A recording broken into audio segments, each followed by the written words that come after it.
I knew a man, Bojangles, and he danced for you in worn-out shoes, silver hair and ragged shirt and baggy pants.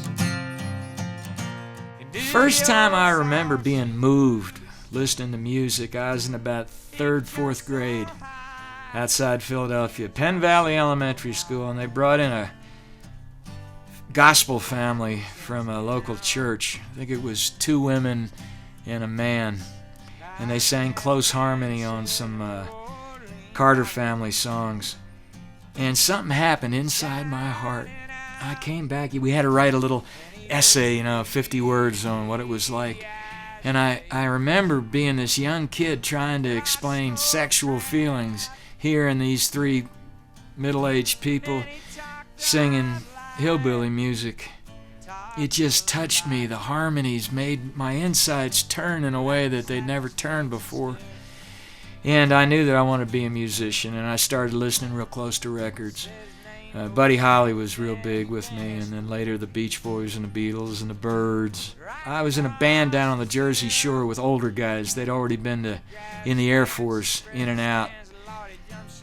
They were my sister's age, 5 years older than me, but they were much better musicians, and they knew how to run a band, and they knew how to steal a PA and set everything up. I started making money as a drummer when I was about 14. And, you're sitting around waiting for somebody to show up, and you ask the guitar player, can I play your guitar?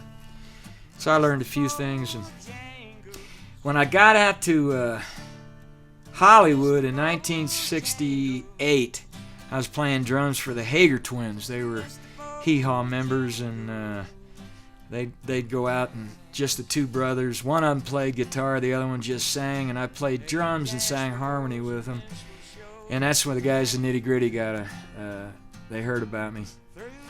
I was friends with Kenny Loggins, who wrote 4 songs on the album, the first album, Uncle Charlie and His Dog Teddy, that had Mr. Bojangles on it. And we picked the 4 dumbest Kenny Loggins songs ever. We passed all the big hits because we thought they were a little too sappy. But so I showed up in the Nitty Gritty Dirt Band in '69 with a bunch of songs to sing, a really good acoustic guitar, and a set of drums. And one day we were in the rehearsal, and I stood up from the drums I grabbed the guy's guitar. I said, let me see your guitar. If it was up to me, I'd start the song this way, and played I think I played something from a Dave Mason Traffic record on a Kenny Loggins song, and they said, well, you're playing lead guitar on that one. I looked around, and a harmonica player was sitting at the drums. And it wasn't that important to us. In the old days, Nitty Gritty would have been, if we were a hockey team, we wouldn't have put our names on the back of our sweaters. We were just guys in the band. We could all play everybody's instruments except for John McEwen, who could play fiddle and banjo and mandolin that I'd never heard. Jimmy Fadden could play harmonica. He played on a lot of records with Linda Ronstadt and the great country rockers, Dan Fogelberg, all the guys, and Jackson Browne I think he played for. So they could play those things great, and the rest of us could strum and play drums, and we could all play bass, and I learned to play mandolin and piano. But I could sing and play bass, I could sing and play drums, and that's all it was. I remember, although they don't think of me much now that I retired from the band, in the early days, they said, one of the reasons you got the job is because you're a nice guy. 40 years in the road will beat that out of you, I'm telling you. Not so long ago, actually, it was December of 2001, I had my right shoulder replaced with titanium. And it made getting on airplanes absolutely impossible. Every time I got on an airplane, which seemed to be 2 or 3 times a day, I'd have to take off everything until they finally wanted me and realized it wasn't a shoulder holster or something else. But travel became impossible. I sure miss the audiences, but I don't miss the airplanes. Well, the most important thing that I do is writing. Made a living writing lovers' dream words. I found the notes to hang 'em on. I've been real lucky and come up with a couple good songs, but recently I've been writing short stories, and one day I'll have a novel done. The most important thing to me is the story, is that hook. I wrote a song one time called Dance Little Jean, and there was a line at the end of the chorus that said, "Today your mama's marrying your dad," and it rhymed, and it was just brilliant. And when I started singing that to people, it would knock the air out of them. I knew I could shut up an audience if I sang Dance Little Jean. And the most important thing to me is getting the words out. And then people who work with me, former managers and engineers and friends and stuff, say that it's not just the words, but I seem to come up with this simple melodies that people feel comfortable with, that seem to describe the silly little songs. A lot of the characters in my songs could have had this little drama in 1890 or 1990. I kind of think everybody in Nitty Gritty looked back to former days with fondness. I joined the band in '69, and the war in Vietnam was raging, and everyone was high on acid, and nobody had a home, and everybody was thin and haggard. And we decided to pick songs of faith and family with sort of an Appalachian feel to them, like Bojangles, faith and family. But we did a lot of gospel music over the years, and I think my writing has been tinged by that. I love it when I write a song that gives hope, at least to me. If these days no one hears the new ones. If I were a young musician these days, I'd spend more time on the piano. I'd certainly conquer the guitar. It doesn't take as long as it took me. But play as much as you can for as many different people as will let you. I was about 14 when the guitar was really coming together for me. I had a gut string guitar, probably cost about $50. And I would sit, I wasn't much of an athlete or a student, didn't date the prettiest girls in school until I learned how to play guitar. I would sit morosely in my bedroom trying to play minor chords on this guitar as loud as I could so that my parents and my sister would know just how unhappy I was. But something happens to you. You start to hear the music deep inside, and when you get the pride of being able to translate exactly what you're feeling in your heart or your head to your hands, it's just a wonderful thing. And then some higher power takes over, and like I said, I sang gospel music, so that's how I explain the world to myself in terms of their mythology. And I firmly believe that I don't get good songs unless I have a label deal. God doesn't want to waste time giving me a beautiful song unless I got a chance to get it out where thousands of people can hear it.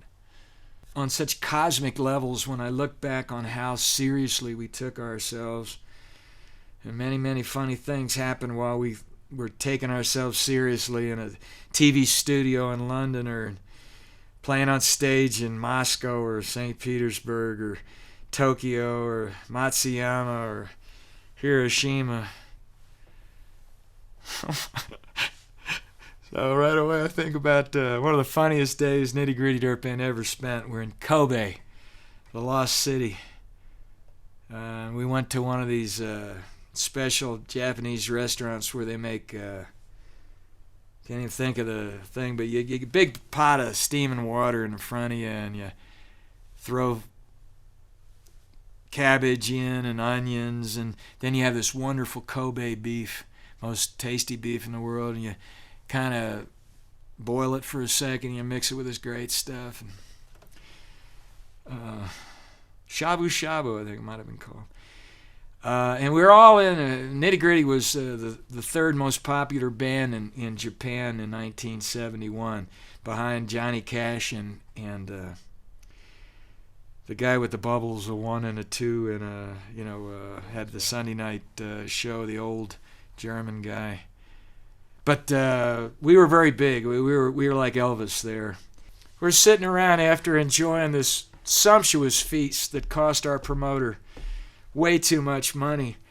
And one of the translators said, well, what sort of traditions do you have at the end of a meal? And I think they were hoping we'd bring out our mandolins and guitars and sing. And I said, well, holding back a little flatulence from my jeans, I said, well, we think it's the only polite thing to do after a meal like that is to light farts. And so I laid back and on the floor and put my legs up over my head and sent out this great long blue flame. And the Japanese people luckily found it funny. Because, we could have ended up in jail. It was really awful. The only polite thing to do, yes. See, the whole thing is when you travel around with a band, you're stuck on a bus, with guys who smell bad, and they all want to stop at different times, but you can't stop at all, so you're like brothers, and you're fighting like brothers. One time we came up to a Holiday Inn on the edge of the Snake River, and the marquee said, "Welcome Levi's." I guess the Levi Strauss Company was having a confabulation there at the thing, and our bass player found the ladder and the magnetic thing and changed it to "Welcome Elvis." He was also the guy when he'd look at a Italian menu, and he'd say, "I want this Pagione," and Mater D said, "Oh, that says page 1." Yeah, we're a vacant lot. I tell you, the best musician I ever played with was Mark O'Connor, fiddle player from Nashville who didn't have any work until one of my songs came up, High Horse, and Johnny McEwen played great banjo on it and was messing with the fiddle part, but said, "I got a buddy, Mark O'Connor, who can really tear this up."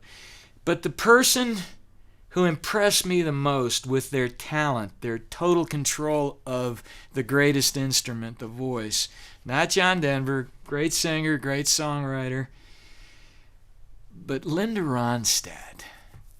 I loved her so much. Steve Martin was my roommate in those days, and he loved her even more. And she's kind of, she'd laughed at us. We were too suburban. We were too well educated. But that woman, I have never seen anyone take a room and hold them in the palm of her hand. And, Dolly Parton and Emmylou, sure, and they all liked each other better than themselves. But Linda Ronstadt, she was the most talented one, and a chick who had to keep a band together on the road, a band of, powerful guys with crazy habits, and they all the guys wanted to be in the Eagles, and Linda just picked the best songs and had the best harmony singers sing with her. I got to make a couple records with her. I just wish I could meet up with her now. I tell you, a man who really impressed me was Johnny Cash. Nitty Gritty Dirt Band made 3 records called Will the Circle Be Unbroken, and they really changed the face of modern bluegrass. First one we did in 1971, right after Bojangles was a hit. And we went to Nashville and recorded. Earl Scruggs really put the whole thing together. We ended up with the best pickers. Roy Acuff was on the record, Doc Watson. Mother, Maybelle Carter, had never received a gold record till she recorded the first Circle record with us. And because of that we respected her so much and showed her, so much new success, Johnny Cash and his wife June Carter, Maybelle's daughter, and the 2 sisters, Helen and Anita, always thought the world of us, called us the Gritty Boys. And when we did the second, we weren't going to ever do a second Will the Circle Be Unbroken. The band had changed personnel. Johnny McEwen had left, and his brother, William E. McEwen, who produced and directed the Will the Circle Be Unbroken record, begged us, don't ever. They're going to want you to. It was the biggest success. They're going to want you to do another record. And Jeff Hanna and I were adamant. We told any number of record label presidents or managers who came in those ensuing years, no way, we'll never do it. We can't follow the first. Well, one day we were opening for Johnny Cash and his family in Zurich and Frankfurt, a European tour, and people get closer together when the Americans are over there. We spend a lot of time together, and one day, the last day of the show, June came into Nitty Gritty's dressing room and said, "John wants you to come out and join us for Circle B tonight." And, "Oh, of course, we'd be happy to." "John, you'll play mandolin. Now, the rest of you boys, just gather around a microphone and sing. Now, let's see, John will do the first verse, and June, I'll do the second verse, and then the three of us sing the third, and then John does the... I wish we had another verse that you boys could sing." And so I took a poster from the show and turned it over, and magic marker wrote out, "We sang the songs of childhood, hymns of faith that made us strong, the ones that Mother Maybell taught us, hear the angels sing along." You know, I took that over, Jeff and I took it over to their dressing room, and Mr. Cash heard the words and said, "Oh yeah, that'd be great." So that was the night that Johnny Cash says, "If you ever make another Will the Circle Be Unbroken project, I want to be on it."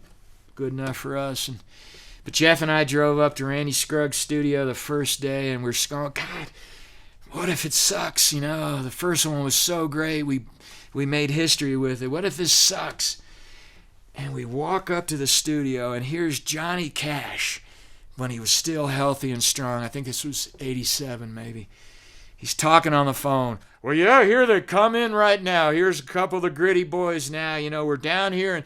And he's telling everybody who'll listen that he's making this record with us. And it was a brilliant record. John Denver was on that. But I never saw a man who could mobilize a whole city like Johnny Cash could. Charisma. Tell you what, you people are really lucky to be able to learn tunes from iVideo Tunes.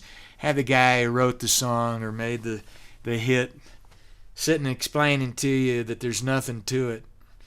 I know when I was learning songs, it was taking the needle and bringing it back and slowing the 45s down to 33 and the 33s down. And every now and then you'd get somebody backstage and you could say, "Well, how do you do that? What did you do there? How come your guitar sounds different?" Well, you got a way to go right back, right into the heart and the back recesses of the minds of the guys who made these records.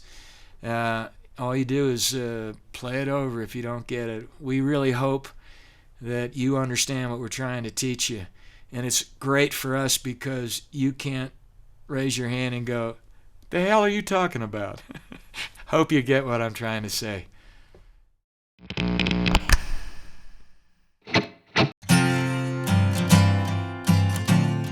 I'm Jimmy Ibbotson, and I want to tell you a little bit about how the Nitty Gritty Dirt Band came to record Mr. Bojangles. And the reason that I can tell stories about this wonderful song is because it's the most important song I ever had a part in recording. I remember summer of my junior year, I was, maybe it was sophomore year, I was on the Jersey Shore washing dishes at the Seashell Club on Center Street in Beach Haven, New Jersey. And every time Mr. Bojangles would come on the FM, which was brand new in those days, the guy who ran the kitchen wouldn't mind if I washed off my hands and went out into the dining room and listened to it. It was something about that song and story and the acoustic guitars, old Dave Bromberg playing acoustic guitar on Jerry Jeff's single. And it really affected me. I just loved it. That was one of my favorite songs ever. And as I was leaving college, a couple of years later, a woman we thought of as a witch. She was an independent woman and sold recreational narcotics to the young bands on campus, came up and said, "I've got something I think you're going to use, that you're really going to love." Real misty. You could hear the harps go, this theme song to Star Trek. And she reaches into this big shoulder bag and pulls out the single of Jerry Jeff Walker singing Mr. Bojangles and said, "I think you..." And I said, "Oh, I know that song. I love that song. Thanks a lot." And since I didn't have a record player or any other records, I sort of cavalierly threw it in the back of my 61 Dodge Dart. which I immediately got into and drove out to California. And shortly after that, I'm in the Nitty Gritty Dirt Band. And Jeff Hanna and I are driving through. The only drive-through in those days was Jack in the Box. Had a big greasy bacon burger called a Bonus Jack. Lots of secret sauce and everything. We were getting 6 or 7 for the boys who were rehearsing back at John McEwen's mother's house in Garden Grove. And we didn't know each other very well. We'd only known each other for about a month. And he goes, "Man, I heard this song on the FM radio last night." You know how those stoner DJs are. They never tell you who it was, but it was an old song about, sounded like it was the Carter family or something, and it was about an old man and a dead dog in a jail cell in New Orleans. And I turned off my ignition and pulled the keys out and said, "Wait here." And I was trying to impress this guy. You know, he had a lot of money. The band had just made Paint Your Wagon. They had lots of Hollywood money. So I went back to the back of the car and opened the trunk and opened the lid and hadn't looked in there for a while and lifted up the spare tire, and there in a puddle of rusty water is my entire record collection. Pull it out and handed it to Jeff when I got back in the car. "You mean Mr. Bojangles?" He goes, "How did you do that?" You know, he knew I didn't have a record player or any records, but I had this one he asked about. And we went back to Johnny's mother's house in Garden Grove, and he was going through a rough time, and his component stereo setup was broken, didn't have an amp. So we put the single on the turntable and listened to the needle scratch.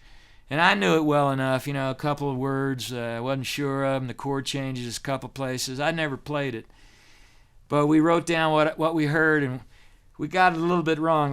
That part where Nitty Gritty records F sharp minor to F sharp major was really, Jerry Jeff said a D and then F sharp major. We got some of the words wrong. We said he was talking until our smoke and smoke ran out. That's what we recorded because it was 1969 and everybody was people when they heard us sing it, they thought we were talking about smoking dope in jail. I've changed those words till our smokes ran out. I sometimes go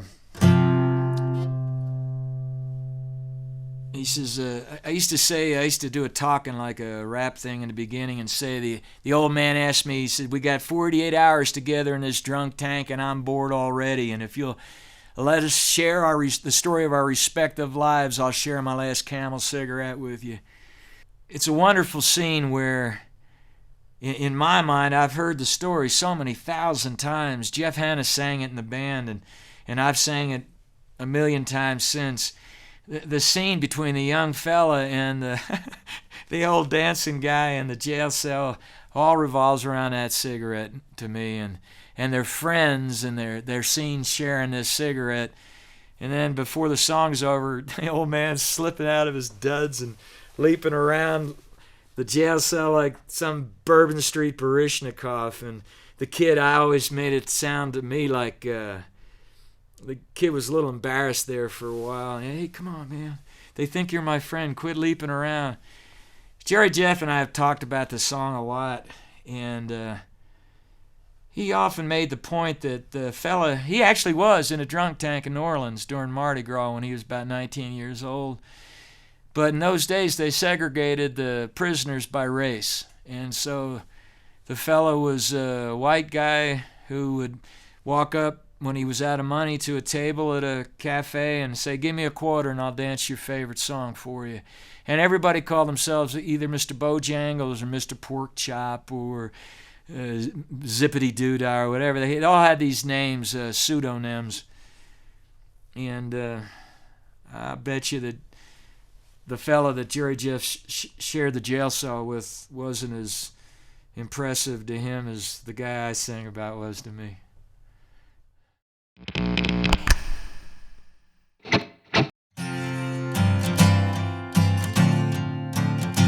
I knew a man, Bojangles, and he danced for you. I'm Jimmy Ibbotson. I'd like to show you how we play the intro to Mr. Bojangles. And as you can see, I've got the capo set on the 3rd fret. and I'll play it in the D position, which actually puts it in the key of F. When we were kids in 1969 and cut this thing, we did it in the key of G, but I'm an old man and I'll blow up my head. You'll see this thing explode right in front of you here. So we're in the key of D. I mean, we're playing in a D position, but we're actually in the key of F. You hold down most of a D chord there, and then you walk down from the D, C sharp, B, A, and back up to D. Listen what it sounds like.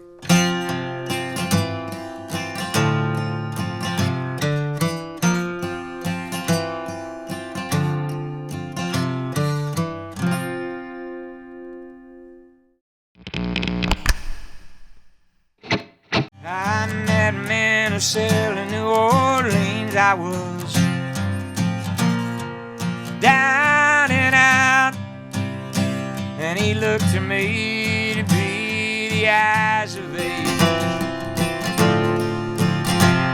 For you advanced students, this is a waltz. So it's 1, 2, 3, 1, 2, 3, 1, 2, 3. And that's most of the song. I knew a man, Bojangles, and he danced for you. Except he go to a G. Worn-out shoes and a D. Silver hair and ragged shirt and baggy pants.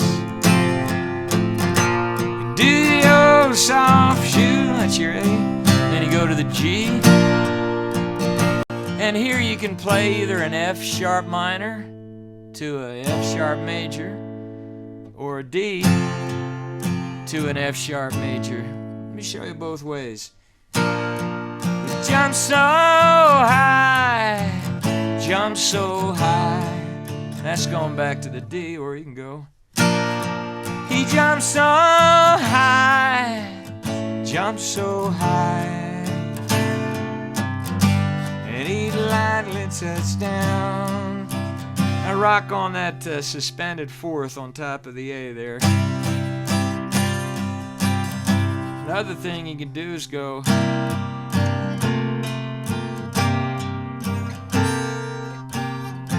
do that a lot.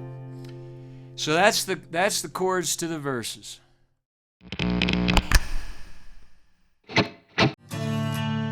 Mr. Bojangles, Mr. Bojangles. Hi, Jimmy Ibbotson here with the chords to the chorus of Mr. Bojangles. It's B minor. Now I play B minor a little weird. I loop my thumb over to get these first two notes. So B minor, Mr. Bo, and A, Jangles. B minor, A, then B minor again, Mr. Bo, A. Dance. Kind of nice to do that little walk up there. Just two parts to this song, the verses and the chorus.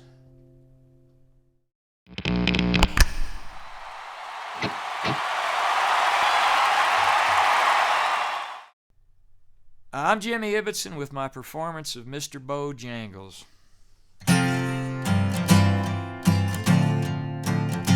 I knew a man, Bojangles, and he danced for you in worn-out shoes, silver hair and ragged shirt and baggy pants, and do the old soft shoe. He could jump so high, jump so high, and he lightly touched down. I met a man who sailed in New Orleans. I was down and out, and he looked to me to be the eyes of age. Till our smokes ran out,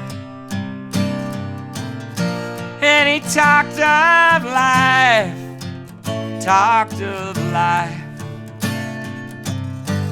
Lapped and slapped his legs a step. said his name Bojangles, and he danced a lick right across the cell. He grabbed his pants and spread his stance. Lord, he jumped so high. He clicked his heels and he let go laugh, let go laugh. Shook back his clothes all around.